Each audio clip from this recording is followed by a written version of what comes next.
કે ખૂબ સારી રીતે શાંતિપૂર્ણ રીતે જામનગર પાર્લામેન્ટરી કોન્સ્ટિટ્યુન્સીમાં જામનગર જિલ્લામાં તેમજ દેવભૂમિ દ્વારકા જિલ્લામાં મારી સાથે દેવભૂમિ દ્વારકા કલેક્ટરશ્રી પણ મારી સાથે છે, સાથે એડિશનલ કલેક્ટરશ્રી છે અને 57.17% જેટલું વોટિંગ થયું છે. હાઈએસ્ટ એસેમ્બલી કોન્સ્ટિટ્યુન્સીમાં લગભગ આપણે જામનગર જિલ્લામાં કોઈ 60% થયું છે. સિટીના બંને નોર્થ અને સાઉથમાં 59 જેવું છે. 57% આપણે ત્યાં સતન કાલાવડમાં અને જામજોધપુરમાં એસી જામજોધપુરમાં 57% જેટલું મતદાન થયું છે. અને દેવભૂમિ દ્વારકાની બે જે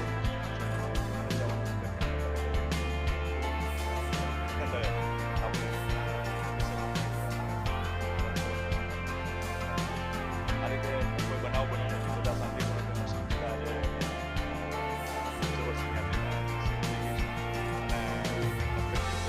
અને 4 જૂને પોલીસ બંદોબસ્ત સેન્ટર અને 4 જૂને સવારે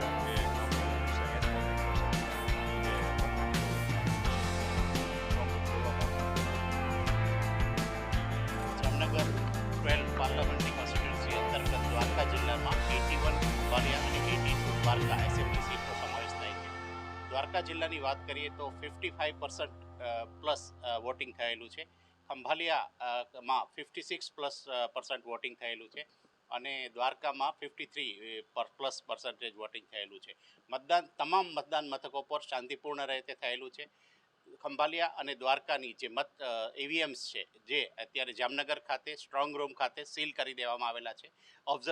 જનરલ ઓબ્ઝર્વર અને પોલીસ ઓબ્ઝર્વર બંને હાજર હતા અને બંનેની હાજરીમાં જે ઈવીએમ છે તે સ્ટ્રોંગ રૂમમાં હવે સીલ કરવામાં આવ્યા છે. મતગણતરીના દિવસે અહીં મતગણતરી હાથ ધરવામાં